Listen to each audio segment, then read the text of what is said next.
Baik Ibu Bapak yang kami hormati, kita akan segera melanjutkan ke sesi berikutnya di mana kita akan mengawali sesi workshop pada hari ini. Untuk itu kita akan mengundang narasumber kita yang pertama yaitu Dr. Asep N. Mulyana.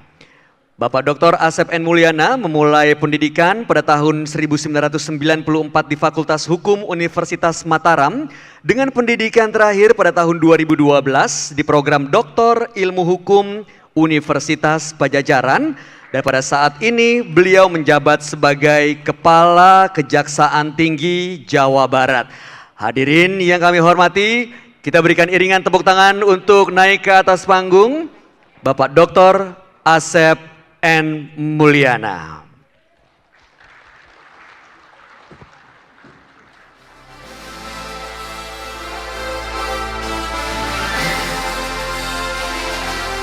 Bapak Dr. Asep N. Mulyana akan membawakan tema Business Judgment Rule, identifikasi teoritis dan praktek penegakan hukum. Baik. Dan sekedar informasi, mohon izin untuk sesi pemaparan 45 menit dan tentunya akan ada sesi tanya jawab secara langsung di 15 menit terakhir. Ya, kalau begitu baik, kami persilakan kepada Bapak Dr. Asep N. Mulyana.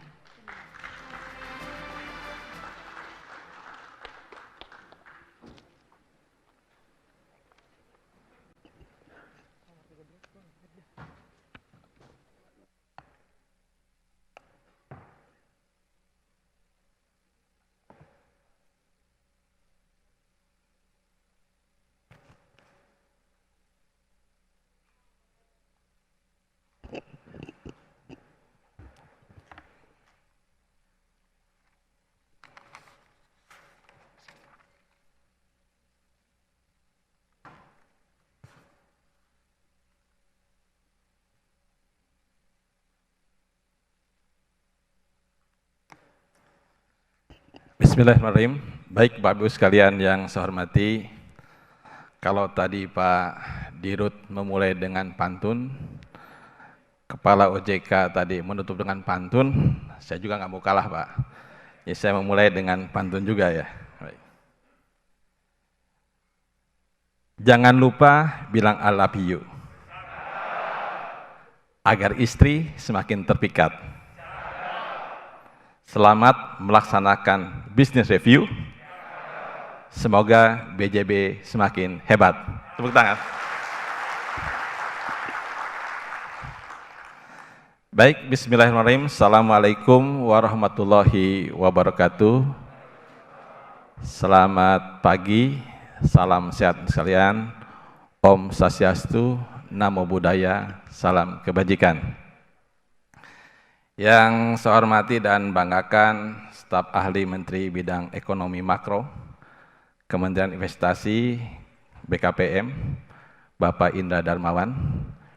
Selamat datang Pak di Bali. Kemarin saya sempat komunikasi dengan Pak Menteri, rupanya Pak Menteri acara di Bandung rupanya. Jadi kita selisih jalan dengan Pak Menteri kemarin ya.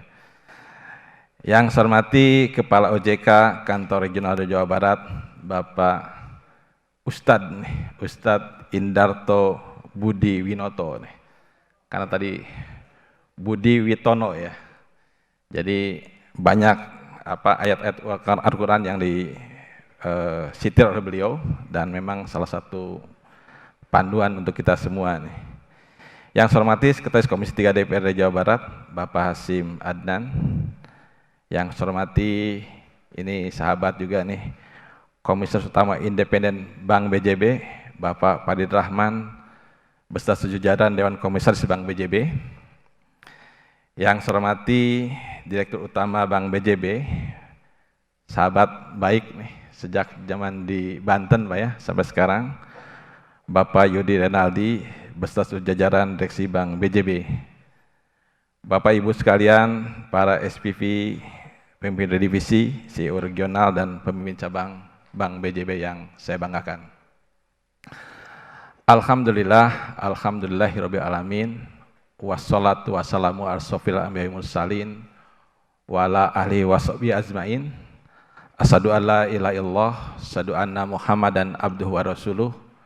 Robbi sohri sodri wa yassiri amri wahludatan misalnya qauli amma ba'du. Bapak Ibu sekalian yang saya hormati, pertama tentu mari kita panjatkan puji syukur kita pada Allah Subhanahu wa taala, Tuhan yang Maha Esa, atas begitu banyak nikmat yang diberikan kepada kita sekalian, terutama nikmat sehat, sehingga pada kesempatan pagi dan siang hari ini kita masih bisa bertatap muka, berdiskusi nanti, dan juga bersilaturahmi dalam acara business review dan workshop yang diselenggarakan oleh teman-teman BJB di Denpasar, Bali ini. Pada kesempatan berbahagia ini, izinkan saya mengucapkan terima kasih dan rasa bangga saya terutama pada Pak Yudi, beserta jajaran direksi, ada Pak Teddy, Bunia, dan teman-teman sekalian direksi yang lain yang banyak membantu kami. Izin melaporkan Pak Komisaris Utama, Pak Farid Rahman, saya dengan Pak Yudi itu cukup lama Pak, bergaul dan kemudian berkolaborasi, bersinergi.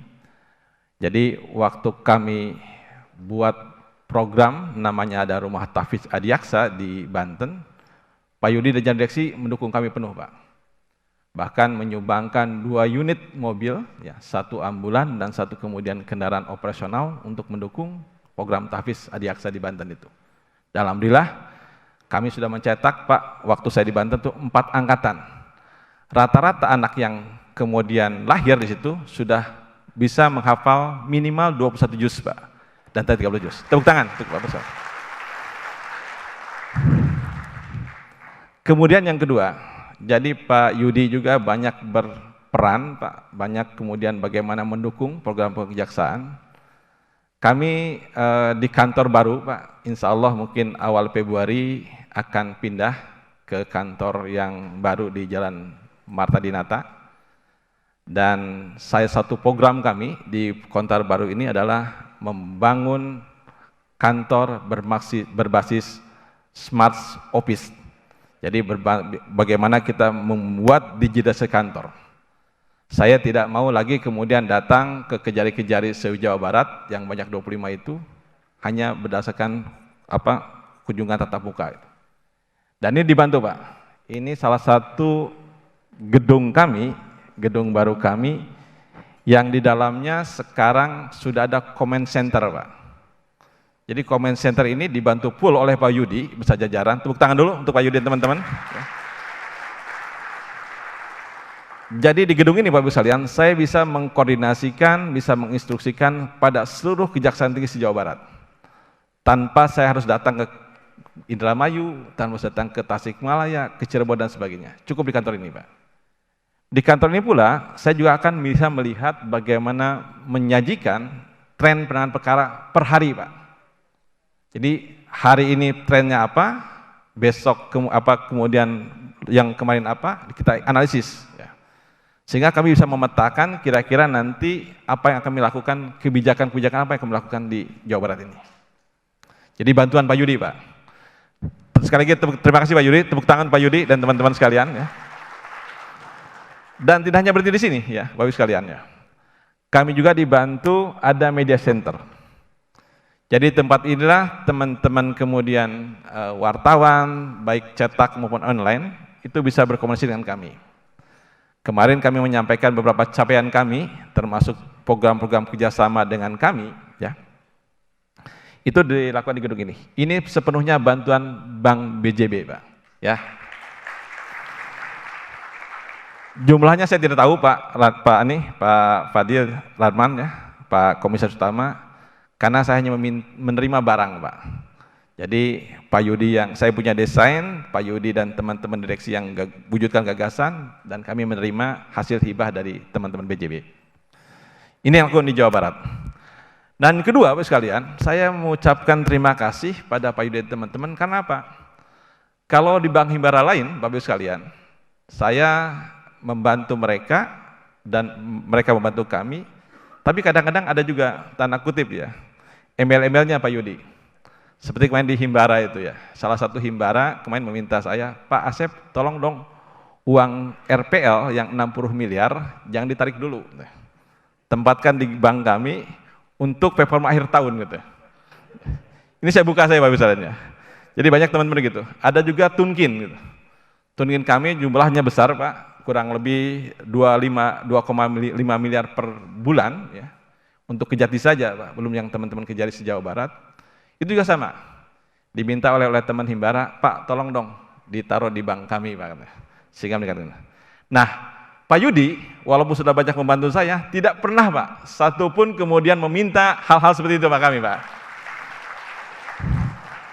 Jadi kalau kemudian tadi dibilang ada capaian 2,5 triliun per tahun, itu hasil murni Pak Yudi dan teman-teman direksi semuanya. Ya. Tepuk tangan. Jadi bukan sesuatu yang kemudian didesain, bukan sesuatu yang kemudian dipaksakan, tetapi Pak Kepala EJK, Pak Dewi, itu betul-betul kerja dan kinerja Pak Yudi dan teman-teman. Bahkan kalau kemudian tadi menyampaikan yang lain-lain itu ada embel-embel itu, Pak Yudi sama sekali tidak pernah meminta sama kami, baik RPL, kemudian juga Tunkin dan sebagainya ditaruh di Bank Jabar. Tapi tentu saja Bapak Ibu sekalian, saya selaku manusia, selaku orang Timur, tentu kami juga harus mengucapkan terima kasih sama Bank JB. Salah satu bentuk komitmen kami, pertama kami memerintahkan Pak, semua pejabat utama Kejaksaan Jawa Barat itu nabung di Bank Jabar.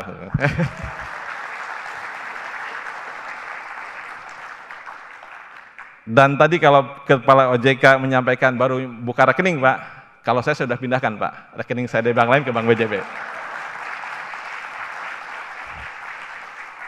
Bapak boleh cek rekening saya, itu hampir sebagian besar dana saya di Bank Himbara lain saya pindahkan ke Bank BJB Pak. Yang kedua, Bapak Ibu sekalian, sebagai bentuk terima kasih sama BJB, saya juga membuat program, Pak Farid dan Bapak Ibu sekalian. Jadi kami coba memetakan ya, persoalan-persoalan ada di perbankan, terutama khususnya dan kredit macet. Seringkali kan selama ini bahwa melihat tentang kredit macet ini seolah-olah ya, itu menjadi momok dan hantu buat teman-teman pelaksanaan perbankan. Ketika ada kredit macet, pasti APH masuk, pasti kemudian APH turun, dan kemudian pasti akan menyalahkan pelaksana perbankan. Padahal saya katakan teman-teman sekalian, tidak semua Pak, kredit macet itu kemudian berujung pada tindak pidana korupsi. Ya. Tidak ujung kemudian pada tindak pidana, tergantung bagaimana melihat persepsi ataupun kemudian bagaimana realitas ataupun fakta-fakta dalam rangka kredit itu sendiri itu. Oleh sebab itu, Bapak sekalian, pada kesempatan yang baik ini, saya ingin mungkin menyampaikan beberapa hal terkait dengan bagaimana sebenarnya kita, Kejaksaan Tinggi Jawa Barat, memberikan semacam dukungan, support pada Bank BJB, khususnya dalam penegakan hukum, Pak.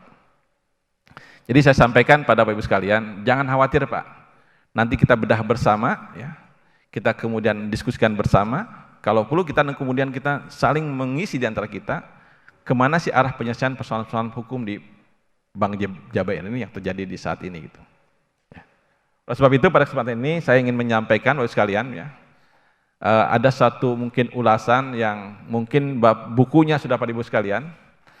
Jadi saya pada hari ini Bapak Ibu sekalian cukup berterima kasih Pak. Jadi kalau terima kasihnya Pak Kepala OJK 1 kali, 2 kali, saya 5 kali Pak. Dikasih gedung Pak sama Pak BJB, dikasih mobil sama Pak BJB itu, dikasih comment center Pak BJB. Hari ini, tadi pagi saya dapat WA Pak dari penerbit Gramedia Pustaka Utama. Pak, hari ini kami transfer royalti pada Bapak katanya. Loh, kok bisa saya bilang itu? Karena hari ini Pak, teman-teman BJB memborong buku saya 150 eksemplar Pak. Bisa diangkat Bapak sekalian ya, itu. Nah, itu bukunya itu. Jadi bukunya itu diborong oleh BJB 150 eksemplar, sehingga hari ini saya dapat transferan ke rekening Pak, otomatis tuh. Royalti saya dapat dari BJB. Jadi cukup apa nih buku ini nih, ya. 150 eksemplar lumayan Pak royaltinya Pak, bisa jalan-jalan ke Ubud dan sebagainya ini. Baik Bapak sekalian, sekali lagi saya ingin menyampaikan terima kasih itu, dan di forum ini saya ingin menyampaikan Bapak Ibu sekalian, di pertama Mas, persoalan business judgment rule yang mungkin menjadi bahan diskusi kita nanti, bahan kemudian kajian kita bersama. Karena apa? Sebenarnya ini konsepsi teoritik dan praktek yang sering kali kita dapatkan dalam pengelolaan perbankan ini. Ya. Jadi saya katakan Bapak Ibu sekalian, jangan khawatir Bapak Ibu, jangan kemudian ragu Bapak Ibu, ketika Bapak Ibu kemudian melakukan aksi korporasi, ketika Bapak Ibu kemudian melakukan keputusan bisnis, sepanjang dalam koridor business judgment rule. Mengapa saya katakan demikian? Lanjut Bapak Ibu sekalian ya. Jadi sebelum pada itu, Bapak sekalian, saya ingin ada 3 buku Pak yang sudah saya bahas, sudah saya kemudian terbitkan ya dalam kaitan dengan seri hukum dan bisnis. Yang pertama tentang pendekatan ekonomi dalam pendekatan hukum terhadap kejahatan korporasi. Ini buku, kalau saya bilang buku dasar ya, buku pembuka bagaimana kita melihat apa yang disebut dengan kejahatan korporasi itu. Bagaimana kita melihat tentang aksi korporasi, bagaimana kita melihat juga sebenarnya kejahatan yang terkait dengan kejahatan bisnis dalam perbankan. Saya ingin mengutip pendapat Stephen Bock dalam bukunya Crime and Mystification ya, terbit tahun 83, buku ini cukup lama Pak, tapi menjadi barangkali sarana untuk kita mendiskusikan, untuk membedakan, untuk memilah mana yang disebut dengan aksi korporasi, mana yang disebut dengan aksi orang perorangan. Dalam konteks ini Bapak sekalian, Stephen Bock mengatakan ada 3 kategori yang disebut kejahatan korporasi. Yang pertama disebutkan corporate criminal, atau dalam terminologi teoritik disebut dengan korporasi misdad. Jadi korporasi yang jahat, korporasi yang kemudian memang sejak awal dibuat dan didirikan untuk melakukan kejahatan.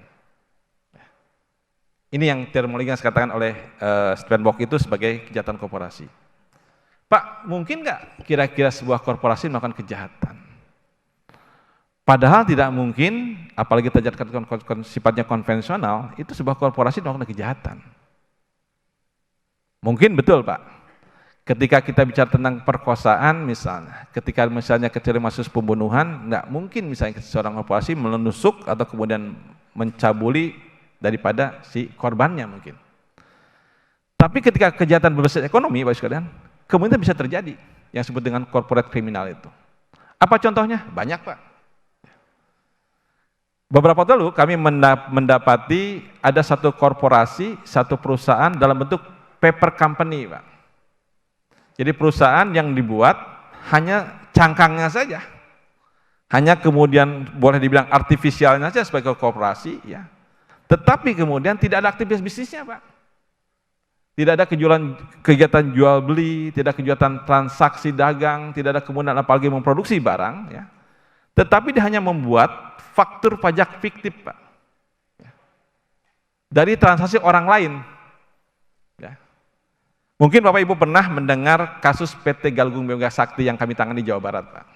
Itu kasus fenomenal, sebuah perusahaan yang kemudian hanya memproduksi faktur pajak fiktif bisa menguntungkan bagi dirinya sebesar 3 miliar rupiah per bulan Pak. Jadi kalau Pak Yudi tadi 2,5 triliun per tahun, ini perusahaannya 3,5 miliar per bulan, tanpa melakukan apa-apa Pak. Hanya jual faktur, kemudian ada transaksi orang, diambil transaksinya, seolah-olah dia transaksi ke dia, kemudian diminta pada negara dalam bentuk restitusi maupun kompensasi.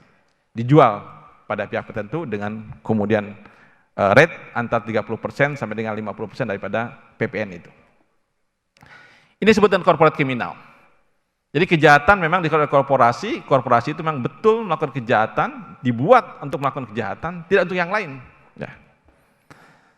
Kemudian yang kedua, Stephen Bock mengatakan yang disebut dengan crime for corporation. Nah ini yang hati-hati ya, mungkin lebih banyak nanti Bapak Ibu sekalian melihat nanti ketika ada suatu tindak pidana atau tindak korupsi, kami mentersangkakan korporasinya. Ya.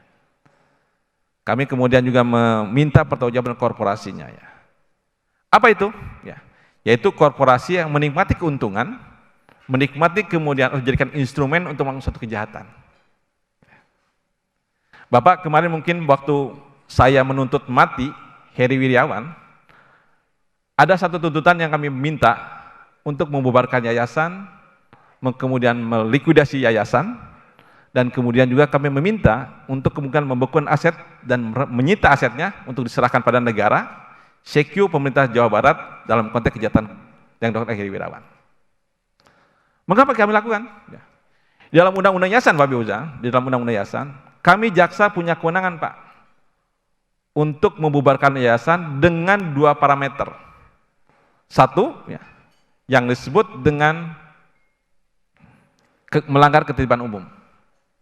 Jadi parameternya kalau ada suatu perusahaan, satu yayasan, satu entitas bisnis dianggap mengganggu ketertiban umum, maka kemudian akan kami bubarkan dengan menggunakan instrumen jaksa pengacara negara. Yang kedua, parameternya adalah apa? Melanggar undang-undang. Nah, saya katakan, Yayasan Manarul Huda, Yayasan Pondok Pesantren Madani Boarding School, itu adalah yayasan yang dibuat oleh si terdakwa untuk melakukan suatu kejahatannya. Di dalam teori, Bapak Ibu sekalian, disebut dengan instrumentalia delicta. Ya. Jadi, usaha atau badan usaha yang digunakan untuk melakukan kejahatan. Jadi ketika kami kemudian melapor pada Pak Jaksa Agung kemarin, kenapa kok kamu yayasan kamu sebubarkan?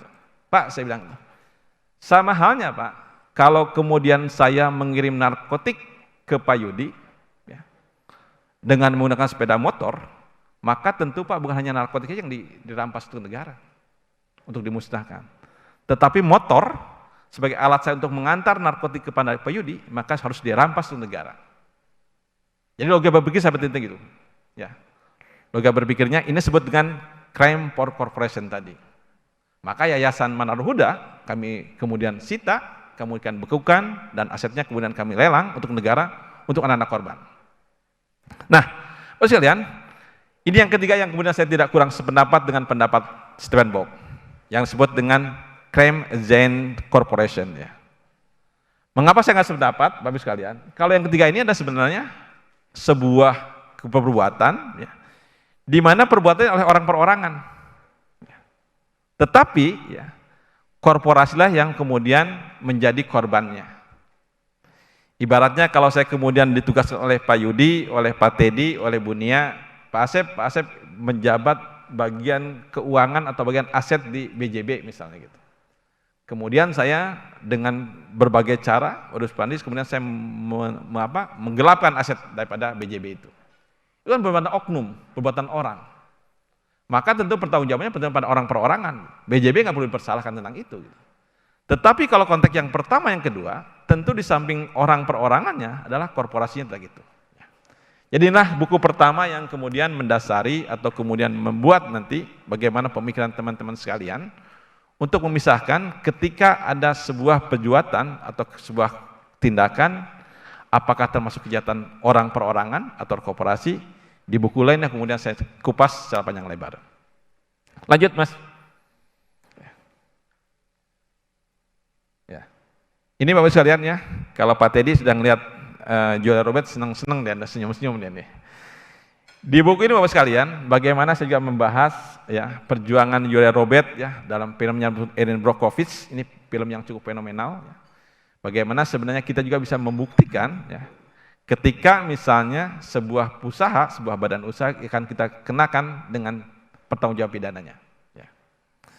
Di buku inilah kemudian Bapak sekalian juga bagaimana ternyata sebenarnya ya perjuangan Julia Robert dalam film tersebut ya bisa membuktikan ternyata korporasi itu punya niat jahat juga gitu, punya mens rea juga gitu.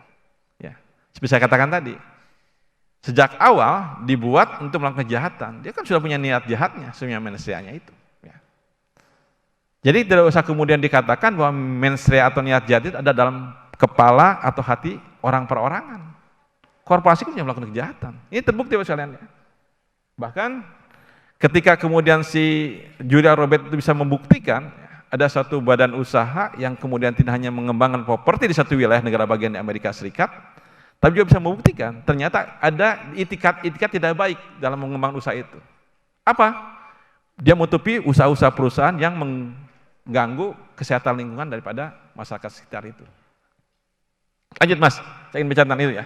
Nanti kalau memandang seperti ini Pak Yudi nanti batal puasanya nanti ya. Ini yang kedua Bapak Ibu sekalian, yang disebut dengan DPA ya. Ini sebenarnya pengembangan ataupun beberapa konsepsi hukum di berbagai negara di Anglo-Saxon ya.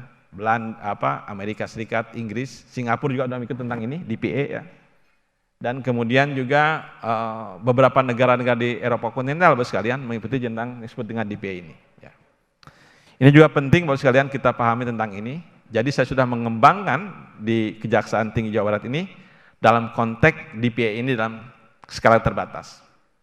Jadi kemarin izin Pak Yudi, Bapak sekalian, Pak Sekretaris Komisi 3 DPR, kami saat ini sedang membantu Gubernur Jawa Barat, Pak, untuk meningkatkan PAD pemerintah Provinsi Jawa Barat dari bentuk pajak air permukaan ya. Komandonya ada Pak Sintel di sini nih. Tepuk tangan Pak Sintel nih ya. Nah. Jadi saya bilang sama mereka, kalau Anda tidak bayar, ya, sementara Anda sudah tahu persis nih, Anda sudah menggunakan air permukaan sekian liter per hari, ya, dan kemudian Anda tidak memberikan kontribusi pada pemerintah daerah, maka saya bilang saya sama mereka, saya akan lakukan penyelidikan, penyidikan, dan akan tingkatkan ke pengadilan. Tapi saya bilang, kalau Anda kemudian mau beritikat baik, membayar pada pemerintah daerah, maka kemudian akan kami drop perkara itu, akan serahkan, yang penting kewajibannya saya serahkan. Ini sebenarnya konsep yang disebut DPA, Pak. Deferred Prosecution Agreement. Ya. Jadi kalau saya terjemahkan Bapak sekalian adalah hak jaksa untuk menuntut, tetapi bersepakat dengan entitas bisnis untuk dilakukan penuntutan atau menunda penuntutan. Ya kalau yang lebih populernya disebut dengan restoratif justice lah Pak. Kami punya Perja 15/2020 tentang RJ, tapi itu terbatas Pak pada kejahatan-kejahatan yang nilainya 10 juta ke bawah. Yang kejahatan-kejahatan terkait dengan misalnya pencurian ringan, kemudian masalah penganiayaan ringan, kemudian masalah kecelakaan lalu lintas, ya, itu dalam skala kecil Pak RJ itu. Nah kami sekarang di Jawa Barat mengembangkan disebut dengan DPA tadi. Dan kami kemarin dengan Pak Gubernur, Pak Ridwan Kamil, alhamdulillah Pak, banyak perusahaan-perusahaan termasuk BUMN mau membayar Pak pajak itu. Dan Bapak sekalian, ya, dalam praktek di kita itu sudah mulai Pak. Di Undang-Undang HPP, Undang-Undang Harmonisasi Perpajakan, kaitan dengan Omnibus Law kemarin, itu juga ada di pasal ketentuan 44B yang selama ini hanya terbatas pada teknik masalah penuntutan, kita kembangkan Pak. Ya. Jadi kalau sekarang ada wajib pajak, Bapak sekalian, ketika lakukan penyidikan, itu mau membayar hutang pokok pajaknya, plus denda 400%, maka kemudian kita akan mendrop perkara itu. Dengan persetujuan Jaksa Agung, akan menyampaikan ke Menteri Keuangan, maka perkara itu di-drop, Pak. Nah, sekarang pertanyaannya bagaimana kalau perkara itu sudah sidang di pengadilan? Ketika ada wajib pajak, misalnya kemudian menyatakan, saya salah, Pak. Saya ngakui kesalahan saya harus hutang pokok pajak saya harus bayar. Dan saya siap membayar pada negara plus denda, dan kemudian uang penggantinya pada negara.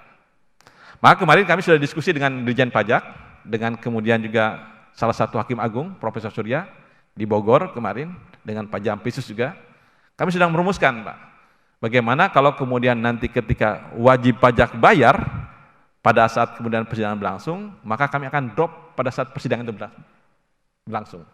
Jadi saya katakan sama Hakim, kami akan menghentikan persidangan ini, karena kerugian pendapatan negara sudah terbayar. Untuk apa kita meriksa lagi 40 saksi, 50 saksi, dan seterusnya gitu. Cukup kemudian dalam kemudian perkara ini karena unsur pendapatan negara sudah tuntas, sudah tutup, maka kemudian selesai tentang itu. Ini yang kami lakukan Pak. Jadi saya dulu Bapak Ibu sekalian, ya, belajar hukum pidana itu dari S1, S2 itu membosankan Pak, dulu awal-awal itu. Mengapa membosankan? Karena bicara tentang teori-teori Panhatum misalnya, Panhamel misalnya, tentang sebut dengan konkursus, tentang sebut dengan di buku 1 KUHP itu tentang disebut dengan pembarangan perbuatan. Dengan disebut dengan bagaimana residip misalnya gitu. Bagaimana tentang asas hukum yang nampaknya sangat terbatas di pasal 1 sampai 12 KUHP tadi. Ya, tentang itu saja kita bicara itu. Seolah-olah hukum pidana hukum yang kemudian hanya mematikan orang.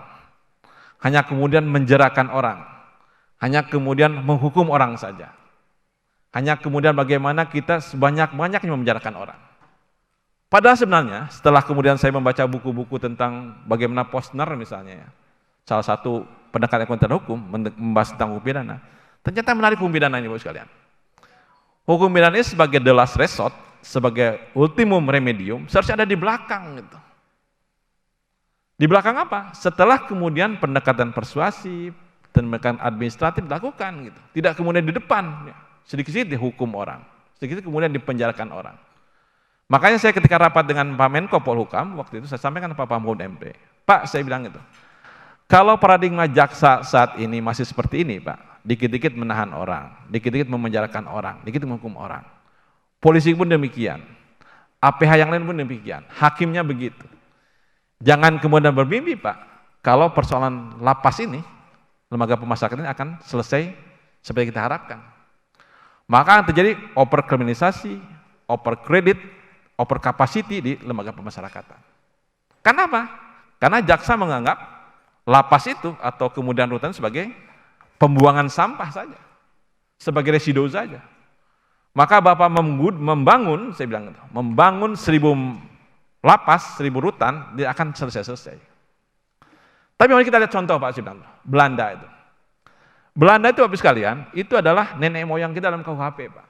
Jadi KUHP kita itu berasal dari Wetboek van Strafrecht yang dia konkordasi pada tanggal 1 Januari 1946. Itu dasar di kode penal ya, Prancis itu. Kurang lebih 1776 ya, waktu zaman Napoleon Bonaparte itu. Di Belanda sendiri Pak sudah berubah. Ada pasal 74, 74A yang kemudian mereduksi paradigma retributif tadi. Paradigma yang kemudian menghukum orang tadi. Ya. Mari kita lihat Bapak sekalian ya. Kalau Bapak Ibu melihat di lapas kita kemudian kapasitasnya 150%, ada yang 400%, bahkan mereka harus duduk ya, ketika mereka istirahat, nggak bisa duduk terlentang, itu karena paradigma kita masih paradigma seperti yang zaman-zaman Belanda dulu. Padahal saya katakan tadi, di Belanda sendiri, yang kita bilang nenek moyang sudah berbelok dia Pak. Ke paradigma restoratif, paradigma rehabilitatif dan korektif. Buktinya apa? Banyak Bapak sekalian kalau pernah membaca, mungkin artikel jurnal itu, di Belanda penjara kosong Pak. Bukan karena tidak ada kejahatan, bukan kemudian tidak kemudian kriminalitas, bukan. Tapi paradigmanya hakim, paradigma jaksa sudah berubah. Tidak hanya kemudian menahan orang, kita kemudian membuat jera orang dengan memenjarakan orang. Tapi apa? Dengan pidana-pidana alternatif, seperti denda, pidana percobaan, kemudian pidana sanksi sosial. Jadi orang kemudian melakukan tindak pidana misalnya, tidak langsung kemudian masuk ke penjara. Tapi nanti ada beberapa contoh, kasus Inospek misalnya. Inospek itu, direktur utamanya, itu didenda ataupun kemudian dilakukan sanksi sosial berupa apa? Kerja sosial selama sekian ribu jam misalnya di tempat-tempat umum. Ini kan satu pembelajaran buat kita bersama nih tentang itu. Nah, inilah yang menjadi konsen kita Bapak Ibu sekalian ya. Maka kemarin saya juga diskusi dengan teman-teman di Universitas Halapan, beberapa perguruan tinggi, Unpad, kemudian juga di UI dan seterusnya, untuk menggagas arah kebijakan hukum pidana ke depan seperti apa.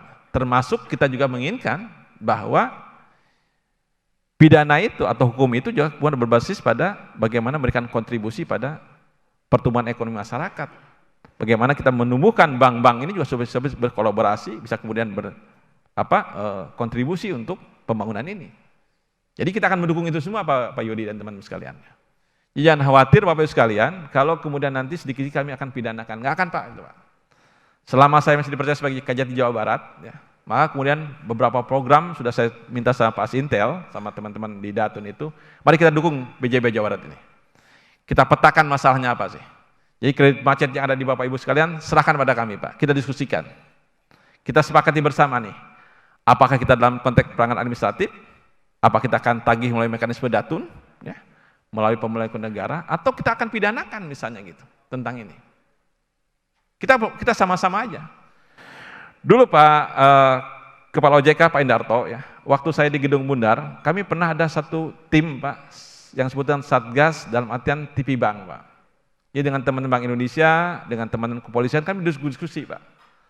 Hasil teman-teman daripada teman-teman di BI kami diskusikan nih. Ini ranah apa nih? Kalau ranahnya kemudian ranah tindak pidana misalnya kemudian, maka tindak pidana apa nih? Tindak pidana perbankan, maka kita serahkan ke polisi yang nangani. Kalau korupsi serahkan pada kami yang nangani. Tapi kalau administratif kita serahkan kepada teman-teman Bank Indonesia untuk melakukan penindakan dan sebagainya. sebelum ada OJK waktu itu. Nah kami pun juga buat demikian. Ya. Kemarin waktu di Banten, izin Pak Komisaris Utama, Pak Farid, saya kemarin sama Pak Yudi dan teman-teman sudah mencoba Pak. Ada 15 artinya, 15 perkara. Pak jangan banyak-banyak Pak sebenarnya, tenaga kami terbatas. 5 perkara dulu lah. 5 perkara, kita diskusikan segala macam. Ternyata kita bilang oke, Bapak serahkan sama saya dan saya jamin Pak, tidak ada satu orang pun akan dipesan oleh di konteks masalah ini, karena akan kami ambil, akan kami optimalkan bagaimana pengembalian daripada pihak-pihak itu. Alhamdulillah Pak ya, ada beberapa perkara sudah berhasil Pak, kita lakukan di Banten ini dan saya Jawa Barat pun demikian. Tadi saya Pak Yudi, saya sampaikan kepada beliau, beberapa hal kita sampaikan tentang itu. Jadi itu Pak ya, teman-teman sekalian.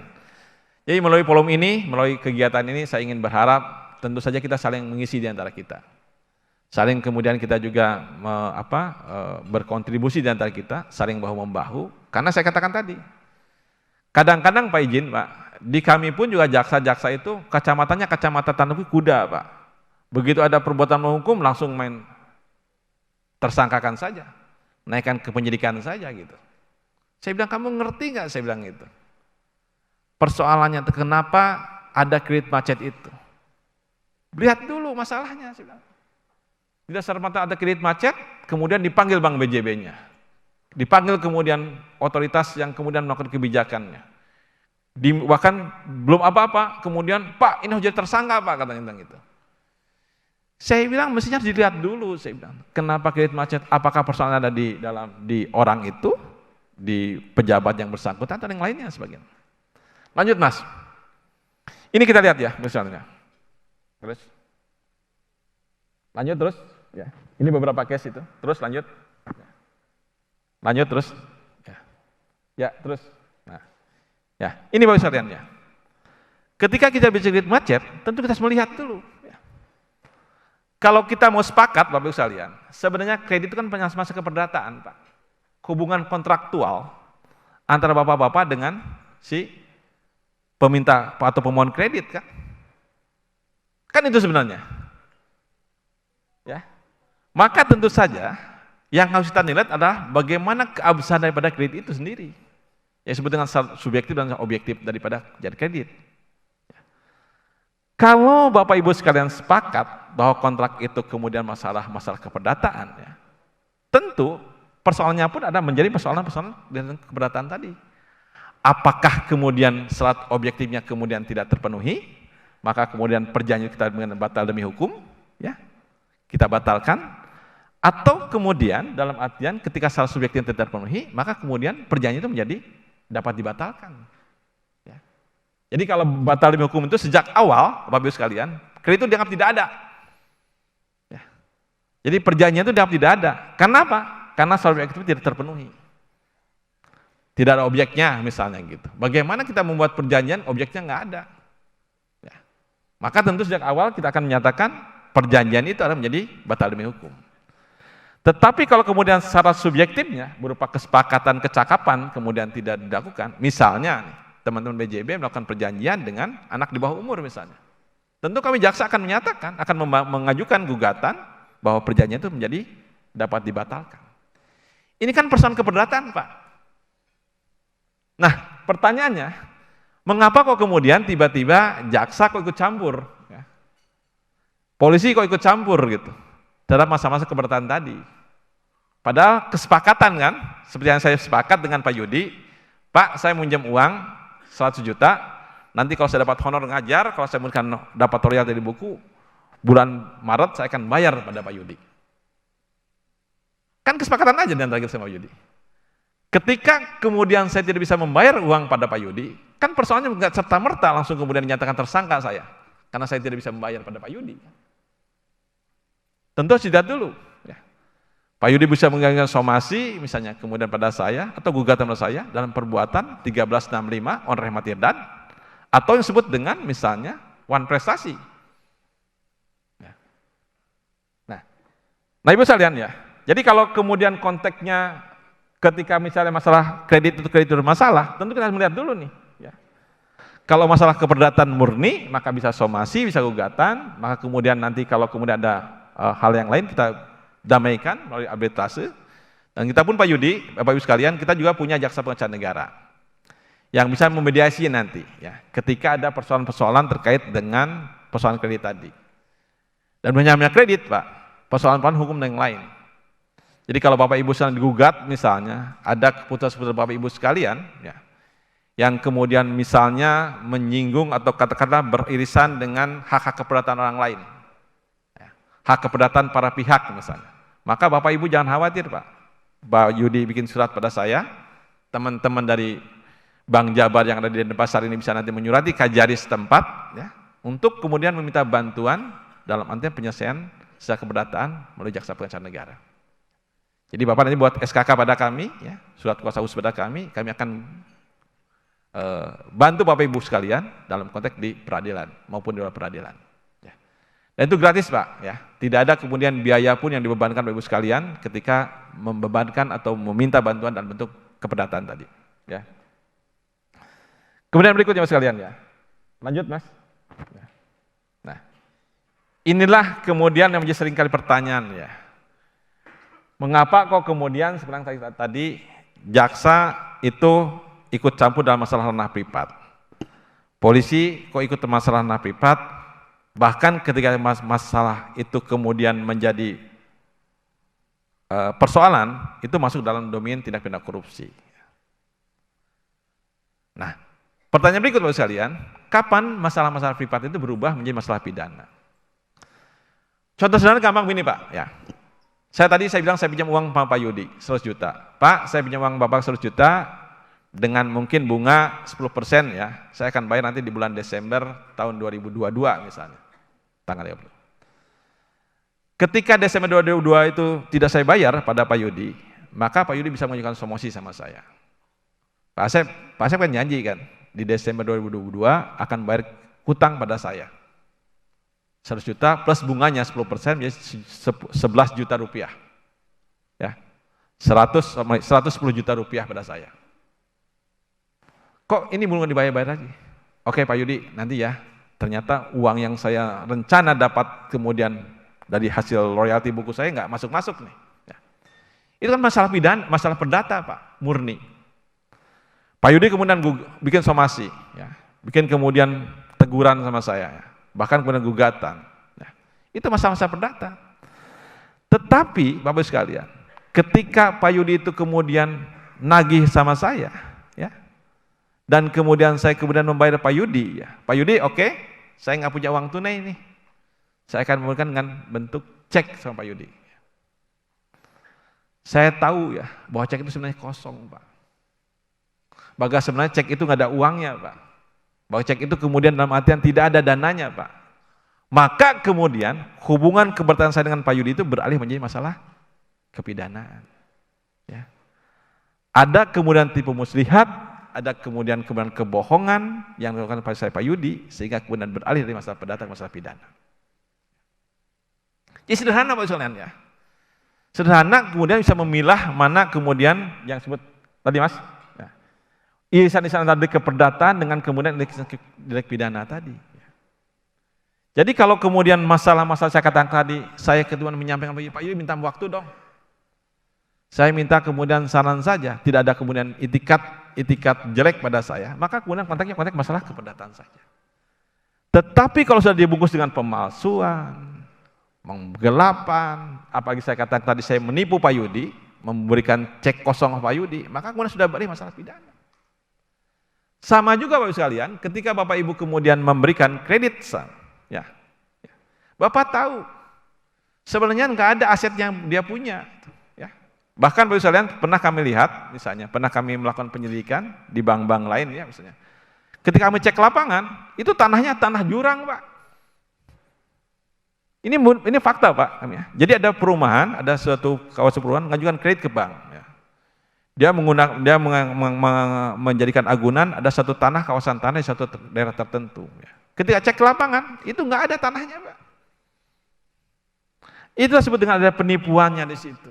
Ya. Maka kemudian saya katakan ini bukan masalah keberdataan lagi, ini adalah masalah pidana. Siapa yang salah? Nanti kita lihat. Ada di mana nih? Ada di pihak pejabat banknya, atau kemudian di Ya orang-orangnya itu yang melakukan penipuan tadi. Atau katakanlah demikian Pak, misalnya. Bapak Ibu sudah tahu bahwa aset itu kemudian aset yang tidak liquid. Aset yang kemudian katakanlah tidak punya nilai ekonomi sama sekali. Ya. Saya buka saja misalnya. Kasus kemudian besar yang diselidiki oleh Kejaksaan Agung di Bandung, kejadian itu hanya runtuhan-runtuhan pabrik saja Pak. Oleh salah satu bank pemerintah terbesar di Republik ini dikasihkan kredit Pak. Ya. Dikasihkan kemudian bahkan kredit yang harusnya mati diperpanjang lagi, ditambahin lagi uang kreditnya Pak.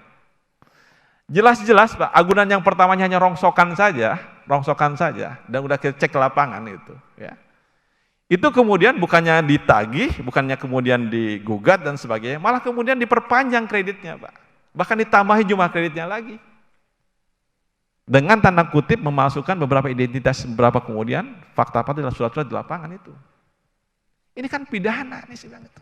Udah jelas mens reanya, udah jelas actus reusnya nih. Ya. Nah, itu Bapak sekalian, ya, beberapa hal yang barangkali mungkin kita sepakati bersama nanti. Jadi jelas kita melihat irisan-irisan antara keberatan ke masalah pidana. Ya. Lanjut Mas, di halaman terakhir mungkin ya. Saya terlalu banyak bicara, nanti kita diskusi aja. Terakhir terus, ya. Terakhir, ke halaman terakhir. Nah ini, oleh sebab itu Bapak sekalian, ada satu barangkali hal menarik, ada satu buku yang ditulis oleh Hans Jenielsen, ya. Corruption Control in Europe. Ya.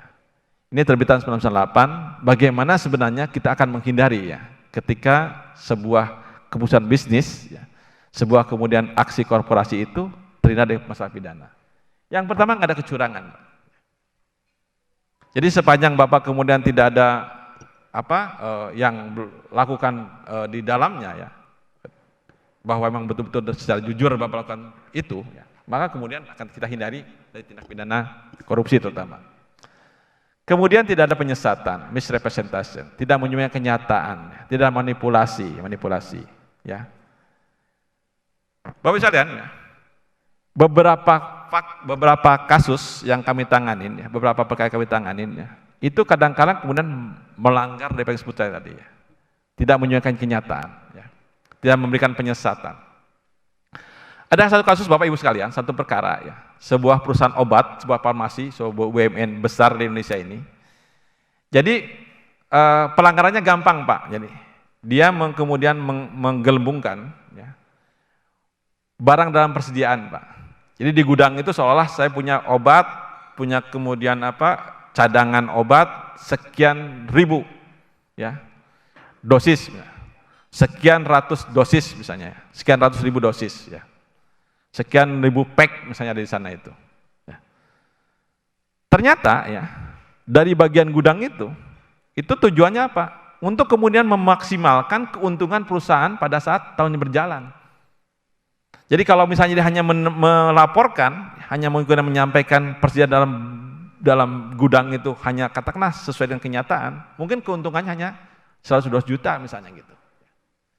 Tetapi dengan kemudian menggelembungkan, menyembunyikan kenyataan bahwa ternyata ya ada gelembungan, ada kemudian persediaan obat dalam perjalanan, sehingga keuntungannya berlipat ganda Pak.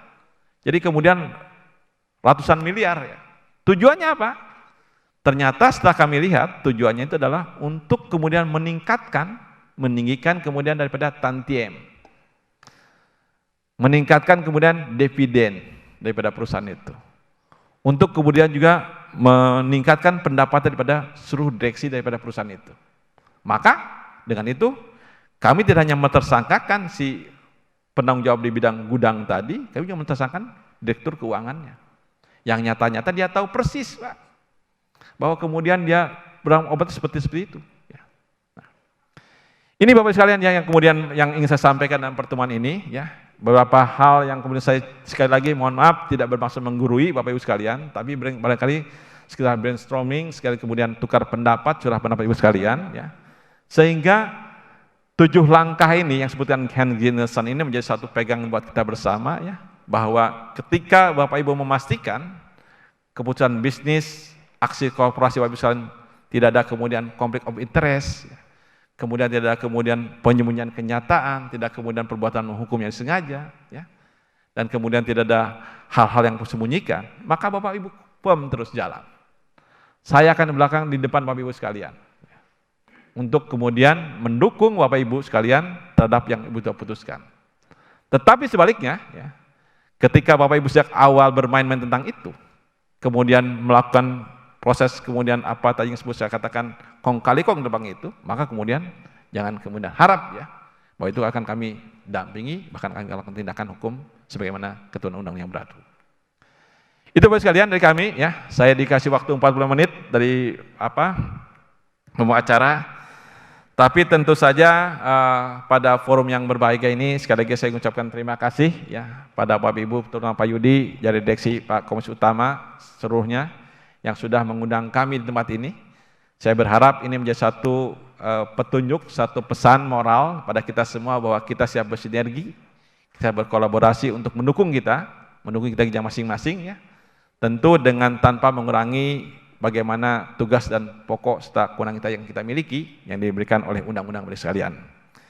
Demikian Bapak sekalian, kurang lebihnya mohon maaf dan saya diakhiri tentu saya harus membalas juga menutup dengan pantun Pak. Karena Pak Yudi saat 2 tadi saya juga harus 2 juga Pak Yudi ya. Baik ya. Ke si Junjung jemput Pak Lebe, belayar menuju samudra. Kita dukung Bank BJB sebagai mitra usaha menuju sejahtera. Demikian Bapak sekalian, sebagai penutup saya juga ingin tadi yel-yel ya, sebagai semangat kita di awal tahun ini, saya buat Bank BJB, Bapak Ibu sekalian nanti akan membalas dengan nothing impossible, together we can. Oke ya, baik ya. Mungkin bisa berdiri Bapak sekalian, semangat ya, biar nggak dingin nih ya. 3 kali ya. Bank BJB. Nothing impossible, together we can. Bank BJB. Nothing impossible, together we can. Bank BJB. Nothing impossible, together we can. Terima kasih, teman-teman kita semua. Baik, saya akhiri ucapan. Assalamualaikum warahmatullahi wabarakatuh. Om Santi Santi Om, Namo Buddhaya, salam kebajikan. Terima kasih. Waalaikumsalam warahmatullahi wabarakatuh. Terima kasih untuk paparannya kepada Bapak Dr. Asep N. Mulyana dan kepada Bapak Asep. Kami persilakan untuk tetap berada di atas panggung dan duduk di tempat yang sudah tersedia. Karena sesaat lagi kita akan mengadakan sesi tanya jawab yang akan berlangsung selama 15 menit. Jadi untuk Bapak, Ibu, hadirin sekalian yang saya hormati, apabila ada pertanyaan boleh langsung saja ditanyakan kepada narasumber dan juga sudah ada moderator kita hari ini. Kepada Akang Bayu kami persilahkan. Terima kasih Teh Indah. Dan terima kasih Bapak Dr. Asep N. Mulyana atas paparan yang luar biasa dan selamat untuk peluncuran bukunya Business Judgment Rule. Mudah-mudahan sold out lagi seperti buku pertama tadi ya Pak ya. Di sini aja semua masing-masing udah dapat 1 nih Pak. Oke, kita akan kasih kesempatan buat Ibu Bapak bertanya, tapi sebelumnya izin Pak pertanyaan dari saya pribadi. Tadi Bapak menyampaikan bahwa kejahatan itu ada niat jahat dan perbuatan jahat. Misalnya Pak, misalnya nih, saya nemenin istri ke arisan teman-temannya. Tiba-tiba mati lampu, saya peluk istri untuk melindungi. Begitu lampu nyala, bukan istri saya. Kejahatan bukan Pak? Ini pertanyaan. Bener ya? Kan niatnya mau melindungi. Tapi begitu nyala lampu, lah kok bukan? Tes ya. Baik, ini pertanyaan sedikit menggoda nih ya. Gimana tuh Pak? Jadi godaan-godaan di puasa ini banyak godaannya Pak. Baik, jadi gini Bapak sekalian ya, teman-teman sekalian. Saya katakan bahwa ada 2 unsur atau elemen penting dalam hukum pidana itu. Disebut dengan mens rea, ya, niat jahat dan actus reus atau perbuatan jahat. Seringkali orang bertanya, Pak jaksa, bagaimana jaksa bisa melihat namanya niat jahat kan ada di dalam kepala saya Pak, dalam hati saya. Bagaimana kalau kemudian tadi seperti yang katakan moderator tadi, saya kan niat saya Pak untuk melindungi istri saya. Nah Bapak sekalian ya, tentu yang disebut dengan mens rea itu bukan sesuatu yang berdiri sendiri. Jadi bisa aja moderator ini menyatakan, saya kan nggak ada niat saya Pak untuk kemudian memeluk istri orang misalnya gitu. Untuk kemudian katakanlah mencium istri orang dan sebagainya gitu. Tetapi perlu diperhatikan bagaimana rangkaian perbuatan tadi dirangkaikan Bapak sekalian. Antara perbuatan atau fakta perbuatan dengan kemudian niatnya tadi. Antara aktus reusnya dengan mensreanya tadi. Contoh paling gampang begini Mas ya. Saya nggak mau masalah cewek lah, kalau masalah cewek nanti urusannya Pak Teddy lah itu ya. ada di sama teman-teman direksi lah. Ya. Jadi gini lah. Enggak Pak. Saya katakan ya, kalau sekarang yang paling gampang begini ya. Ibu pernah mendengar mungkin kasus atau perkara Dokter Ayu Pak. Dokter Ayu ini seorang dokter yang kemudian kita pidanakan gara-gara ya, pasiennya itu meninggal dunia. Oke? Waktu itu kami dicerca habis sama teman-teman ID itu, teman-teman kemudian dari dokter itu. Pak Jaksa, kalau begini caranya, kalau kemudian kejaksaan atau kemudian teman-teman APH itu melakukan pidana ini, banyak dokter yang kemudian tidak mau praktek lagi Pak. Gara-gara kemudian ketika orang meninggal, ya, maka kemudian kami dipersalahkan. Ketika orang tidak sehat, kemudian dipersalahkan dan sebagainya. Saya katakan demikian, Pak, saya bilang, bahwa dalam undang-undang kesehatan, undang-undang kedokteran, itu bahwa tugas Bapak itu bukan untuk menyembuhkan, bukan untuk kemudian membuat orang yang tadinya harus meninggal tidak meninggal.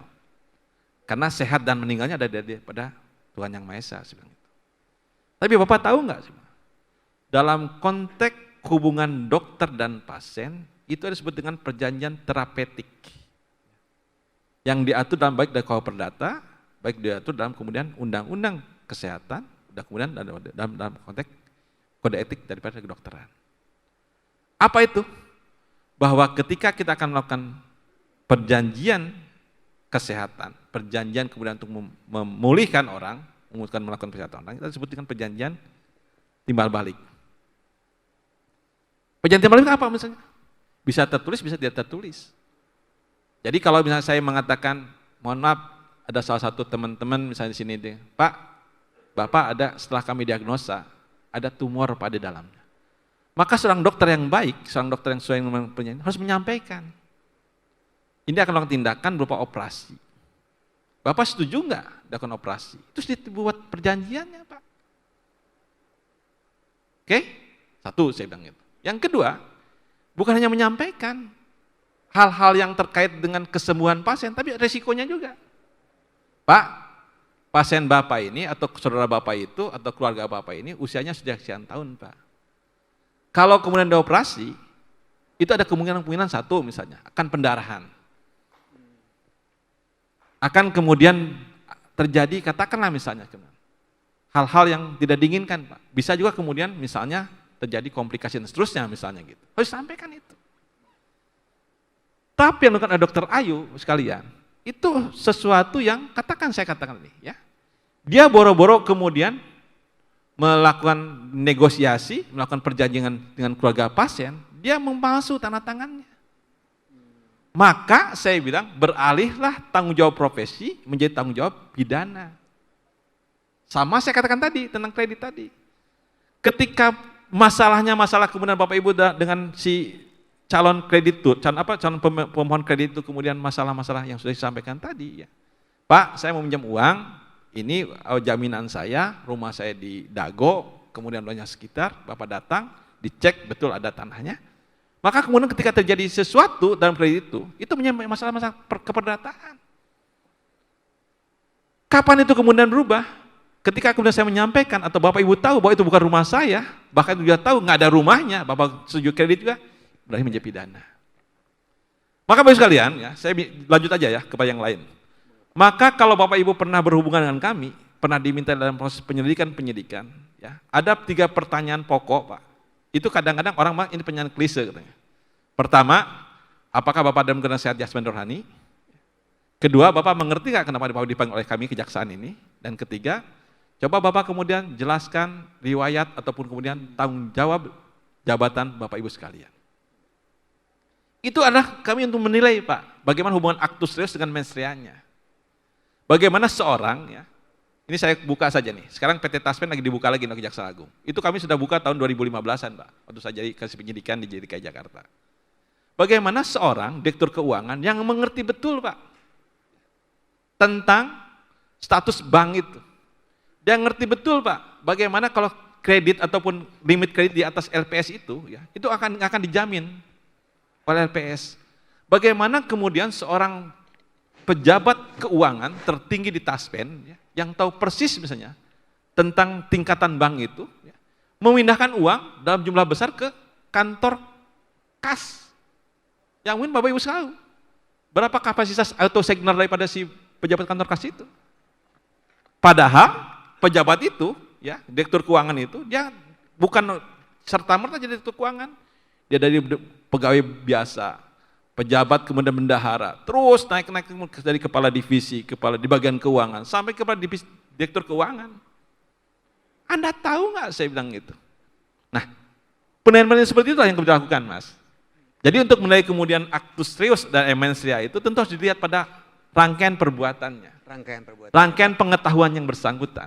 Ya. Karena dalam konteks business judgment rule, saya katakan, ada kemudian sebut dengan apa? Duty of care, ya. Bagaimana kemudian kecermatan Bapak Ibu sekalian, duty of capacity, bagaimana kapasitas Bapak Ibu sekalian. Ya. Makanya saya katakan, tidak mungkin kalau Bapak direktur direksi, direktur kemudian pemutus kredit tidak tahu tentang misalnya masalah-masalah tentang jaminan, masalah agunan, nggak mungkin. Tapi Bapak langgar terus gitu loh. Sama halnya, misalnya Bapak Ibu sekalian, ya, ketika Bapak Ibu melakukan keputusan bisnis, misalnya mohon maaf di BJB, untuk pengeluaran uang 500 miliar ke atas, itu harus ada tanda tangan bersama, antara direktur utama, direktur keuangan, dan para direksi misalnya. Tentunya bertanya berat kami, ketika ada pengeluaran uang di atas 500 miliar, tapi yang datang hanya salah satu direksi, ya, kami akan mempertanyakan, ini ada maksud apa nih? Kenapa kemudian harus diputuskan oleh rapat direksi, rapat umum pegang saham misalnya segala macam, kok diputuskan sendiri gitu loh. Ada apa nih? Sama kayak tadi, saya katakan tadi. Seorang direktur keuangan PT Taspen, seorang direktur keuangan Elnusa, itu kok mau-maunya memalsukan tentang direktur utamanya. Kalau hanya semata-mata itu ekspansi bisnis. Tujuannya Pak, saya kan hanya memindahkan bisnis Pak.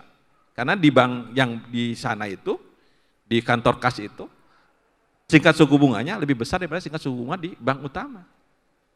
Logikanya di mana Pak berpikirnya? Sama-sama bank yang bersangkutan, bank A ya, bank X, saya nggak sebutin banknya, bank X. Masa kemudian kantor cabang utama, rate-nya itu lebih rendah daripada kantor kas, yang jauh di bawah itu. Ini kan harus pertanyaan kita bersama Pak. Nah, kembali ke pertanyaan tadi, kita harus melihat dulu. Ya. Betul nggak dalam hajatan Mas tadi mengatakan hanya niatnya untuk melindungi istrinya tadi. Jangan-jangan sejak awal kita misalnya ada rangkaian perbuatan-perbuatan dulu. Dia sudah lirik-lirik dulu nih, oh cantik di sebelah sana nih ya. Nah, di ujung sana udah cantik nih. Jadi kalau saya mati lampu, saya suka ke sana dulu gitu. Kan dia harus melihat itu dulu. Ya. Baik. Jadi kita lihat Mas. Jadi tidak serta-merta saya katakan tadi, oh saya kan lagi saya kebetulan saya nyium misalnya atau meluk yang cantik misalnya. Kita lihat dulu, kenapa nggak mungkin duduknya di sini atau anunya di sini misalnya, kok malah ke pojok sana misalnya. Baik. Yang di sana ada yang lagi apa rambutnya pirang segala macam terurai misalnya gitu. Jadi ada rangkaian proses dan juga rangkaian pengetahuan yang juga bisa jadi pemutus itu Pak ya, menentukan kejahatan atau enggak. Besok-besok saya enggak nganter istri arisan lagi Pak. Oke. Kami persilakan Ibu Bapak yang mau bertanya silakan angkat tangannya di sebelah sana 1, 2 untuk sesi pertama 3 pertanyaan terlebih dahulu yang di belakang Ibu yang sebelah sana 1 ya nomor 3 yang sebelah sini silakan boleh berdiri ya Bapak boleh sebutkan nama dan teman-teman boleh diberikan mikrofonnya 3 pertanyaan dulu siap ya Pak oke baik silakan. Assalamualaikum warahmatullahi wabarakatuh. Waalaikumsalam warahmatullahi wabarakatuh. Perkenalkan Pak, dari cabang Pelabuhan Ratu Pak. Dalam memahami potensi perusahaan yang dapat dikenakan sanksi tindak pidana korupsi, memerlukan adanya unsur mens rea dan actus reus tadi Pak. Terkait pengaturan doktrin ini kan belum ada ketentuan secara terperinci terkait ruang lingkup perlindungan termasuk pada organ perusahaan dan terkait batasan antara business judgment rule dan korupsi itu sendiri, Pak. Selain itu ada definisi terperinci terkait kepentingan perusahaan serta kepentingan pribadi yang bersinggungan langsung dengan aktivitas perusahaan. Pertanyaan pertama tuh bagaimana tanggapan Bapak terkait hal tersebut, Pak? Dan yang kalau boleh tambahan gitu ya, satu sedikit saja. Bila mana di lapangan kami sering berhadapan dengan kondisi kita harus melelang agunan, Pak, via KPKLN.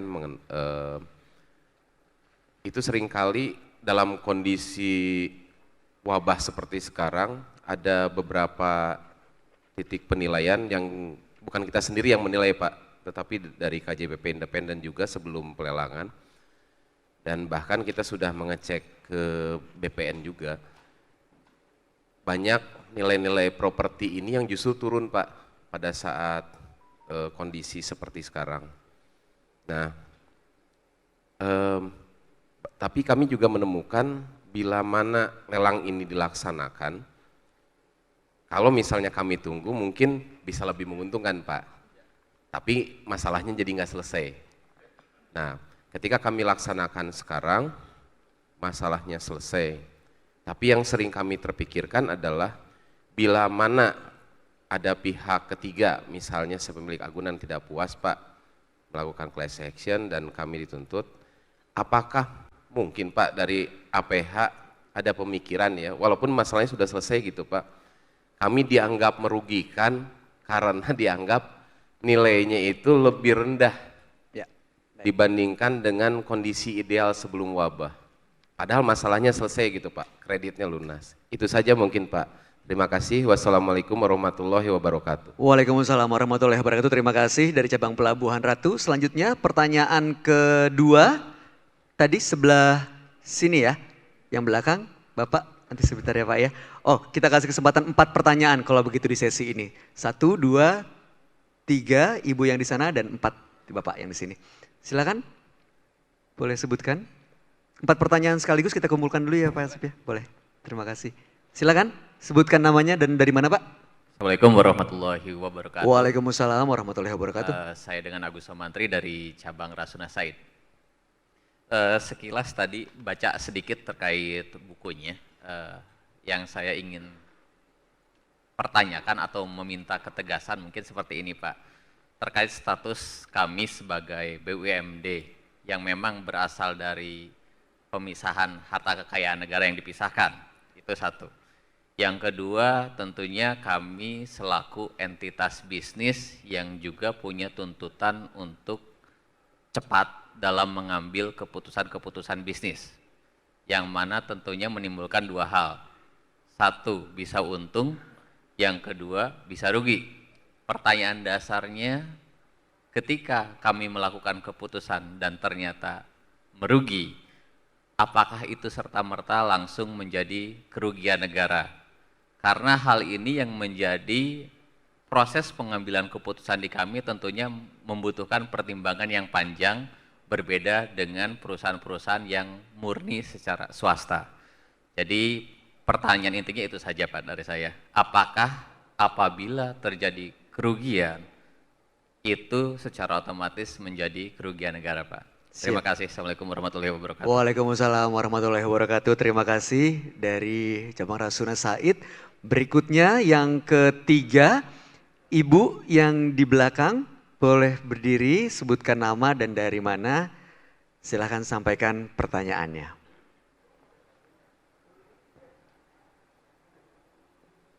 Ya, boleh Ibu langsung berdiri. Yang sebelah. Oke. Baik Pak, terima kasih. Perkenalkan nama saya Anna dari cabang Tegal. Pak Asep, terima kasih atas pemaparannya. Kami dalam keseharian kami Pak dalam melakukan pekerjaan di bank, seringkali kami menemukan atau merasa agak blur gitu ya Pak ya, kurang jelas mengenai definisi antara kesalahan ataupun kelalaian Pak. mohon agar dijelaskan lebih lanjut.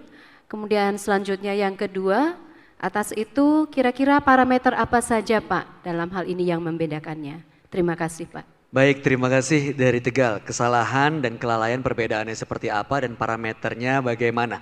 Baik, berikutnya pertanyaan terakhir yang keempat. Tiga dulu Pak? Oh oke, tiga dulu. Tiga dulu, baik. Oke silakan Pak Asep. Yang pertama dari cabang Pelabuhan Ratu tadi. Baik, terima kasih Bapak Ibu sekalian ya. Jadi memang persoalannya Pak dari Pelabuhan Ratu ya.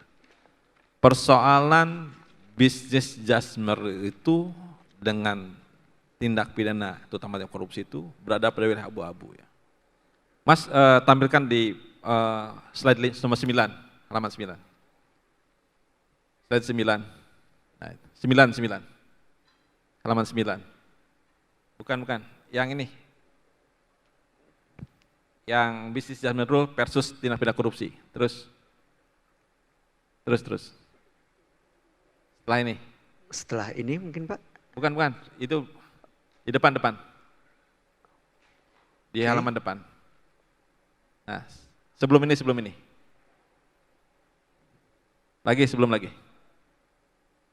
terus.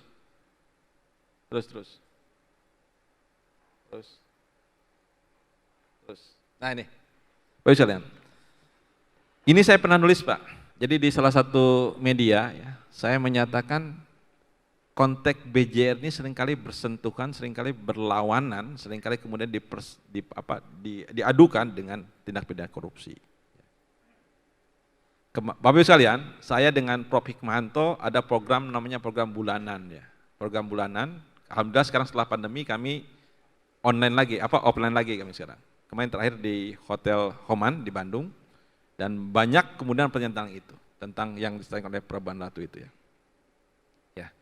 Bagaimana kemudian memisahkan antara mana itu perusahaan bisnis, ya, mana kemudian disebut dengan tindak pidana atau tindak korupsi. Bapak Ibu sekalian ya, saya katakan bahwa tentu parameternya jelas ya. Lanjut ke halaman berikutnya. Ya. Terus lagi. Nah ini. Terus satu lagi. Ya, lagi. Nah ini. Ketika Bapak Ibu sekalian melakukan kegiatan, memutuskan kredit tadi ya, dalam konteks parameter ini, untuk terbaik perusahaan. Bapak kan ditarget nih, saya tahu nih. Pak Yudi pasti ada target-target tahunan Pak ya, bahkan 3 bulanan saya tahu. Harus pencapaian kredit sekian.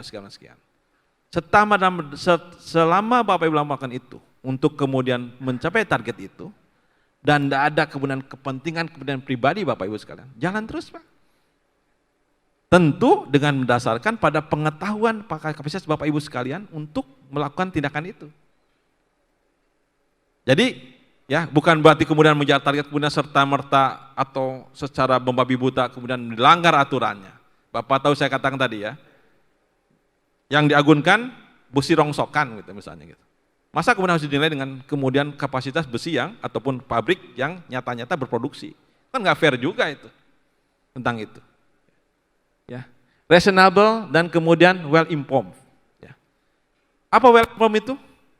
Saya bilang sama waktu saya menangani Taspen dan kemudian Elnusa itu. Bapak kan tahu Pak, setiap tahun, setiap bulan itu LPS kemudian menerbitkan yang disebut dengan tingkat suku bunga yang akan dijamin oleh LPS. Berarti Bapak tahu persis kan saya bilang itu. Kalau kemudian ada satu bank, satu institusi keuangan yang memberikan bunga dari situ, tentu ada risikonya buat Bapak Ibu sekalian. Sama halnya Bapak Ibu sekalian ya. Kalau Bapak Ibu membuat HPS misalnya, ketika Bapak Ibu akan mengenal barang jasa, ya, tentu yang disebut dengan well informed itu adalah dari institusi lembaga yang punya kompetensi. Siapa itu? Sukovindo misalnya, BPS. Jangan Bapak kemudian mau mengadakan lampu di bank Bapak Ibu sekalian, di kantor Bapak Ibu sekalian, studi bandingnya ataupun kemudian harga pasarnya, harga di pasar, mohon maaf, mungkin di pasar Caringin misalnya. Atau katakanlah Bapak kemudian datang ke tetangga Bapak Ibu, berapa harga lampu merek X dan sebagainya. Itu kan nggak well informed namanya itu. Ini yang gampang lebih sekali melakukannya. Oleh sebab itu tentu ya, ketika Bapak kemudian dipercaya diberikan kemudian amanah oleh negara ini untuk kemudian memberikan keputusan bisnis, aturannya pada itu tadi. Untuk tujuan niat baik, untuk kepentingan terbaik perusahaan, tidak ada konflik of interest, tidak ada kepentingan pribadi ibu, dan kemudian keputusan ibu lakukan dengan dasar-dasar yang pengetahuan yang ibu miliki. Dengan dasar-dasar fakta-fakta yang bapak kemudian dapatkan secara dipertanggungjawabkan. Apa itu data statistik yang lengkap, BPS Sukovindo tadi. Kemudian berikut Bapak sekalian, tadi Pelabuhan Ratu. Pak, gimana kalau kemudian nilai aset itu yang kami nilai, itu ternyata pada saat realisasi sekarang jatuh turun. Tentu Bapak sekalian, jawabannya kita pasti akan melihat pada fakta realitas objektif, Pak. Tidak mungkin kami mempersamakan ya, antara harga ya, pada saat situasi normal dengan situasi darurat. Contoh Pak, paling gampang Pak. Saya waktu ke Kajati Banten, saya nangani pengadaan masker Pak, alat kesehatan. Ini masker begini nih. Jadi masker itu harga normal Bapak Ibu sekalian, satu box nih, satu box. Saat itu 70.000 yang N95 itu. Oke? 7.000.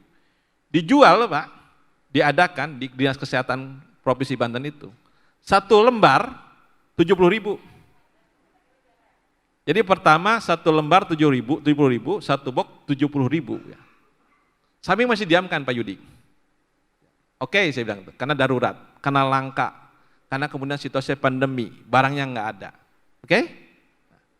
Dinaikkan lagi, jadi 120.000 per lembar. Masih kami diamkan juga Pak. Oke, saya bilang gitu, kami masih tolerir 120. Tapi ketika kemudian di mark up sampai 250.000, ya, dengan alasan masa pandemi, dengan alasan kemudian apa? Langka, dengan kemudian masalah darurat dan sebagainya, kami sudah nggak masuk akal lagi. Nurani saya, kemudian akal sehat saya, common sense saya terganggu dengan itu. Bagaimana mungkin sekarang harga sampai 220.000 per lembar, bukan per box. Apalagi setelah kami lakukan penyelidikan, ada kong kali kong Pak. Jadi si antara pemilik barang dengan si oknum kesehatan ngomong, Pak, kalau harganya 70.000 Pak katanya, nanti keuntungan kita nggak bisa lebih banyak Pak. Bahkan kami bisa menyita, ternyata keuntungan itu diberikan untuk beli tanah, kami sita aset tanahnya itu. Jadi Bapak sekalian, jangan khawatir kalau kemudian ada fluktuasi harga, pasti akan melihat pada kondisi mana Bapak Ibu kemudian membuat atau menilai agunan itu. Nggak mungkin kami samakan, kayak di Bali sekarang nih lah. Saat ini mungkin harga-harga hotel, harga kemudian aset itu jauh turun Pak, gitu loh. Ya, dengan kemudian situasi pada saat normal, Bapak kemudian perjalanan ke Ubud, jalan-jalan kemudian ke Kuta, Sanur, banyak kemudian usaha-usaha yang tutup sementara ini. Jangan kemudian dijual ya, atau orang mau beli, dikasih pun orang masih mikir sekarang nih, untuk mengelola itu. Karena apa? Maintenance-nya cukup besar dan sebagainya. Nah, sepanjang itu Bapak pakai, Bapak jalan terus Pak. Nggak ada kemudian tentang khawatir ada perusahaan. Apalagi secara administrasi sudah selesai. Bapak katakan tadi, para pihak nggak bermasalah kok Pak, hanya perubahan nilai aset saja. Ya. Tentu akan melihat bagaimana penilaian aset itu. Baik. Kemudian yang kedua tadi ya, tentang yang disebut dengan keputusan bisnis. Keputusan bisnis tadi. Kerugian daerah dan kerugian daerah. Terus sekalian ya, ini ada persoalan juga Pak. Ya. Di Republik ini tentang terminologi keuangan negara berbeda-beda Pak. Di Undang-Undang 1 2003 tentang keuangan negara beda terminologinya. 17 2003 itu tentang keuangan negara beda juga. 1 2004 tentang tentang perbendaharaan negara beda juga terminologinya. Termasuk dalam rumusan dari penjelasan Undang-Undang 31 99 2001. Itu beda juga, Pak. Nah, kaitan dengan apakah keuangan yang dipisahkan atau bukan, walaupun mohon maaf ya, saya agak sedikit berbeda dengan putusan daripada Mahkamah Agung, Kamar Pidana yang menyatakan bahwa keuangan yang dipisahkan bukan keuangan negara. Kalau saya tidak melihat pada itu. Saya melihat pada bagaimana kemudian apakah itu termasuk keuangan negara atau tidak, tergantung pada ada atau tidaknya yang disebut dengan perbuatan melawan hukum. Ya, yang disebut dengan perbuatan melawan hukumnya. Jadi kalau kemudian ada suatu tindakan, satu fakta perbuatan, ada perbuatan hukum, maka saya akan menggunakan terminologi keuangan negara pada rumusan penjelasan daripada Undang-Undang 3199 2021. Termasuk BUMN termasuk anak perusahaannya pun termasuk kerugian keuangan negara. Itu pertama ya, tentang masalah terminologi. Jadi, dasarnya Bapak sekalian ya, ada satu asas disebut dengan sistematische Spezialität dan logische Spezialität dalam hukum pidana itu. Jadi kita menggunakan terminologi itu karena secara sistematis, secara logis, memang harus menggunakan, karena apa? Karena ada tindak pidananya di situ. Nah, bagaimana Pak membedakan tentang kerugian keuangan negara atau kerugian perseroan? Bapak Ibu sekalian, sepanjang Bapak melakukan itu semua, ya, maka kemudian saya akan menjamin bahwa itu sebagai kerugian perseroan. Saya ulangi ya, sepanjang Bapak melakukan itu semua, ya, maka kemudian saya tidak akan menarik menjadi kerugian keuangan negara. Kemarin yang penting ya, ada salah satu BUMN telekomunikasi terbesar di Indonesia, datang ke saya, kepala biro hukumnya. Pak Kajati, ya, Mas, ada apa Mas? Saya ini mau beli Pak, ada satu perusahaan kemudian berbasis digital, ya. Itu kalau dari segi performa, portofolionya, itu perusahaan yang mau rugi Pak. Perusahaan yang kemudian secara bisnis sudah tidak menguntungkan lagi. Tapi kalau saya beli perusahaan ini Pak, katanya, perusahaan ini, itu jauh akan menggunakan nanti basis kemudian teknologi kami digunakan oleh mereka itu. Sehingga apa? Betul dari perusahaan yang kami beli itu rugi. Tapi perusahaan induknya, holdingnya akan untung. Karena apa? Akan menggunakan kemudian produk-produk yang dia miliki. Saya bilang silakan beli. Sepanjang bahwa kemudian memang Anda membeli itu untuk kepentingan perbaiki perusahaan, tidak kemudian pribadi, tidak konflik of interest, tidak kemudian perbuatan hukum, dan kemudian nilai oleh appraisal, memang perusahaan itu harganya sekian. Jalan terus. Ya.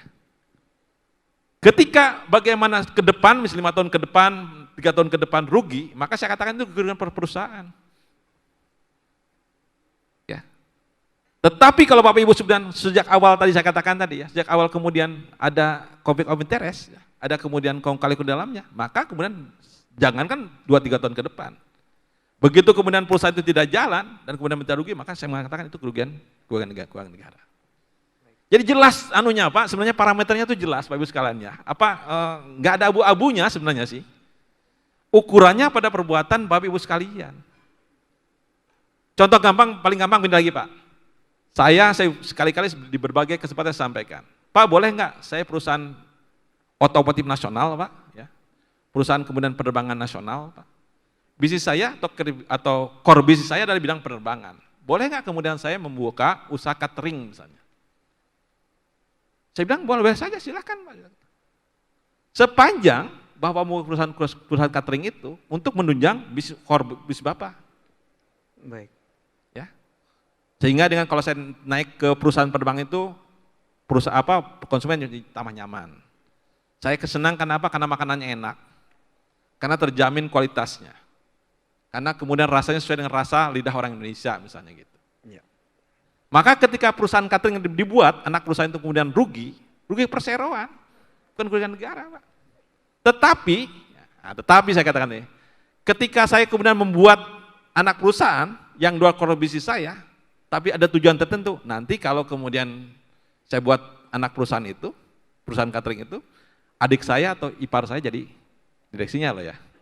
Sejak itulah kemudian saya nyatakan begitu rugi, maka bukan lagi kerugian perseroan, kerugian negara. Siap. Oke. Baik, Ya. terakhir singkat saja Pak. Baik. Mengenai kesalahan dan kelalaian perbedaannya dari Baik sekalian ya, dalam hukum pidana ada dua ya, untuk menyatakan sebuah kesalahan itu, ya. Atau school namanya ya, dalam teori hukum pidana itu. Yang sebutan offset, kesengajaan, atau kelalaian kulupa. Dalam undang-undang tindak pidana korupsi, Bapak Ibu sekalian, jangan khawatir Pak. Itu mensyaratkan bukan kelalaian Pak, bukan keteledoran, tapi kesengajaan, offset. Ya. Jadi offset, kesengajaan dengan maksud. Mari kita lihat rumusannya. Setiap orang ya yang melakukan perbuatan hukum menguntungkan diri sendiri atau orang lain, ya, dengan maksud untuk merugikan keuangan negara. Jadi Bapak Ibu sekalian, ya, kalau kita bicara tentang masalah tadi di mana batas antara kesalahan kelalaian, sekali lagi saya tidak bisa bicara secara umum di sini, tapi case by case dan kita lihatnya. Harus melihat tadi, apakah pengetahuan ibu cukup nggak untuk melihat adanya kelalaian tadi, untuk melihat adanya kesengajaan tadi. Contoh yang paling gampang, mari saya lihat pada kasus ya. Ibu pernah dengar namanya kasus Ahmad Patonah? Ahmad Patonah itu memegang uang kan, TPPU-nya nih. TPPU itu disebut dalam unsurnya itu adalah disebut dengan, kalau dalam teori sebutan pro parte dolus, pro parte culpa, Pak. Jadi kejahatan yang kemudian berunsur utama kelalaian dan kesengajaan. Sama kalau saya misalnya begini Pak, kalau saya kemudian dapat jam tangan dari Pak Yudi, Pak Asep saya mau jual, ya. Ini Rolex nih, Rolex asli. Harga di pasaran 100 juta Pak, 200 juta. Pak Yudi kemudian menawarkan saya, udah Pak bayar 5 juta saja. Seorang yang berpikiran, seorang yang punya pengetahuan tentang itu, jangan kemudian langsung tiba-tiba dibeli Pak. Jangan-jangan mohon maaf, barang Pak Yudi barang palsu, barang Yudi barang pencurian. Itu sebenarnya pro parte culpa itu.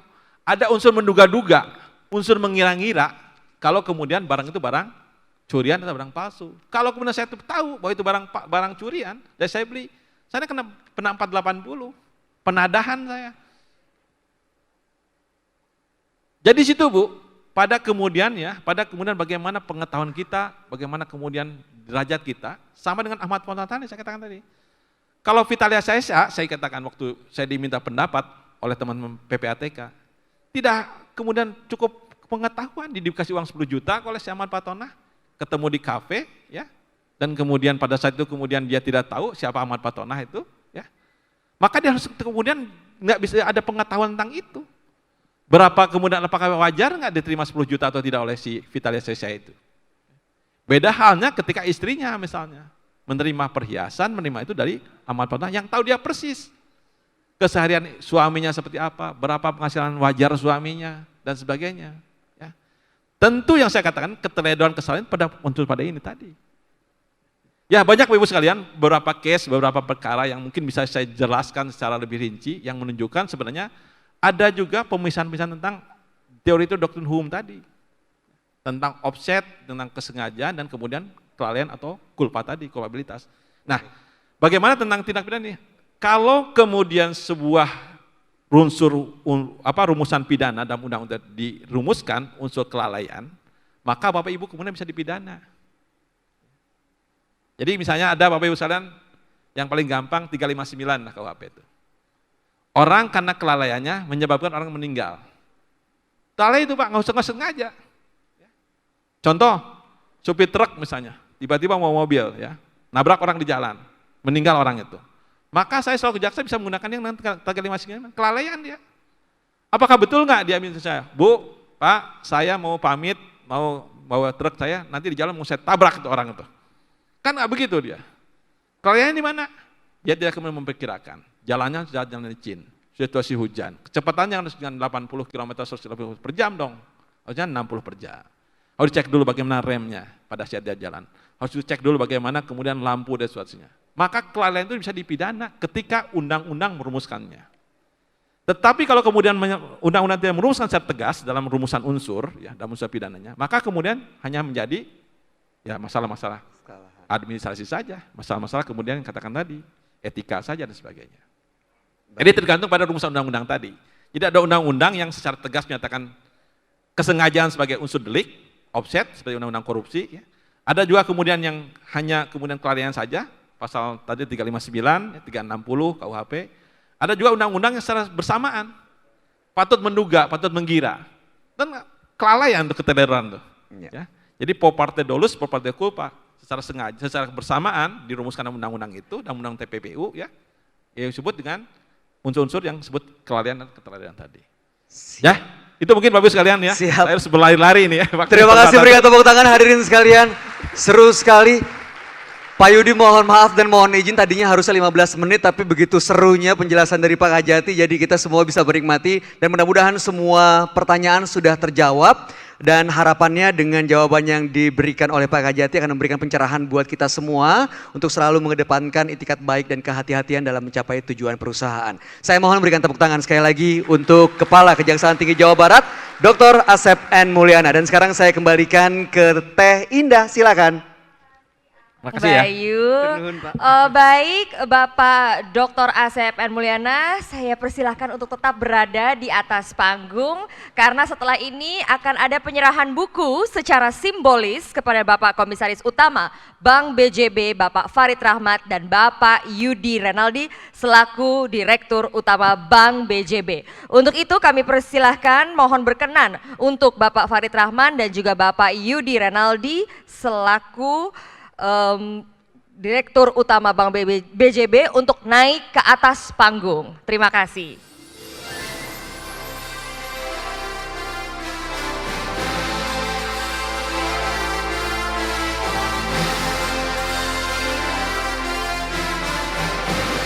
Pemberian buku karangan Bapak Kepala Kejaksaan Tinggi Jawa Barat dengan judul Business Judgment Rule, Praktik Peradilan Terhadap Penyimpangan dalam Pengelolaan BUMN BUMD untuk insan Bank BJB yang hadir di sini diberikan secara simbolis kepada Komisaris Utama Independen Bank BJB dan Direktur Utama Bank BJB. Untuk seluruh peserta yang hadir di sini, buku tersebut sudah kami siapkan di meja Bapak Ibu masing-masing. Baik, dan untuk selanjutnya kami mohon kesediaan Bapak Farid Rahman dan juga Bapak Yudi Renaldi memberikan cindera mata kepada Bapak Dr. Asep N. Mulyana, Kepala Kejaksaan Tinggi Jawa Barat sebagai bentuk apresiasi dan juga tanda cinta dari Bank BJB.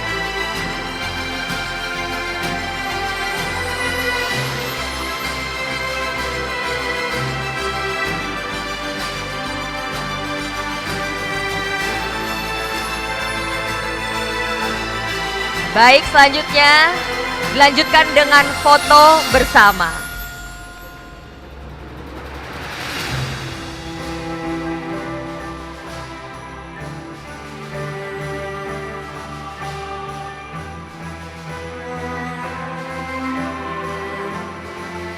Iya, cindera mata sebagai tanda cinta dari Bank BJB. Kita berikan iringan tepuk tangan, hadirin sekalian.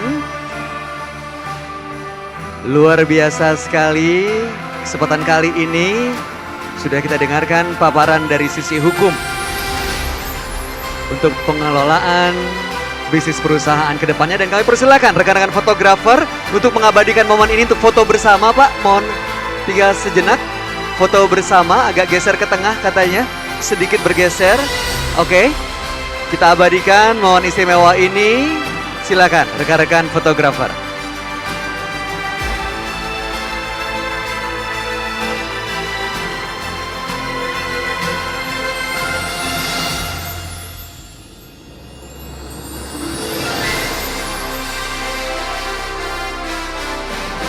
Dan sekali lagi kami informasikan bahwa seluruh peserta yang hadir di sini, buku mengenai apa yang disampaikan tadi, Business Judgment Rule, identifikasi teoritis dan praktik penegakan hukum, sudah disiapkan di meja Bapak Ibu masing-masing. Baik, terima kasih kepada Bapak Dr. Asep N. Mulyana, Bapak Farid Rahman, dan Bapak Yudi Renaldi. Dan kami persilahkan untuk kembali ke tempat duduk masing-masing. Ya, hadirin sekalian, masih di Business Review tahun 2021.